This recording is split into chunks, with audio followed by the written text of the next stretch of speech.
Kyk, as jy nou so 'n briefie kry, wat nou deur die klerk van die hof nou al op 19 Februarie hierdie jaar gechap is, deur die hof goedgekeur is, deur die Balje gekry is op 23 Februarie, waar Absa Bank nou vir my 'n dagvaarding gestuur, waar ek nou moet, ek dink 7 dae moet ek tyd gehad het, 10 dae,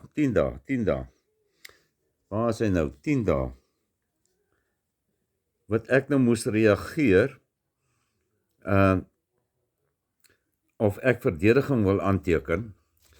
Nou as die goed, die Balje alreeds die 23 die ding gehad het, en die hof dit alreeds 19de uitgereik het van laas maand, dit beteken, ek moes teen die 3de Maart, moes ek al gegaan het, en moes ek gesê het, ek wil hierdie ding verdedig. Die groot ding is nou, jy sien, Absa Bank, ja, is die nommertjies en al die dinge en so en so en so. Nou wat ek nou gaan doen, sien, Ediard, Jacobus, Burger, daar gaat hy. Nee.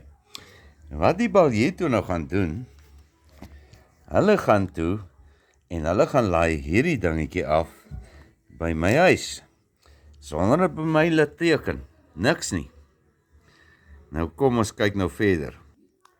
Nou die dierbare prokureurs firma, wat die dingetjie uitgereik het, is Mac Roberts Attorneys. En daar is hulle telefoonnommer en al hulle goedjies ook. Nou kom ons gaan verder. Nou gaan die dierbare Mac Roberts Attorneys en Absa Bank, wat nou vir Absa Bank nou optree, die ding nou net wel lekker fokus daar, sien, Absa Bank, al die goedjies, en hulle sê, hulle soe my nou vir 'n klompie geld. En toe kom hulle met die nice een, van, sien julle, hulle het dit nou per registered mail gestuur via die post office. Like julle damn apples. Nou, hier aan my nou, met my e-mailadres en alles, certification and validation, ek weet nie whatever dit is nie, via the South African Post Office, location, whatever. Ok, toe gaan hulle nou, en hulle drop nou, hierdie lywige dokumentjie met al sy goed, en my posbus, wat ek toe nie kans het, om enigstens hierdie saak te verdedig.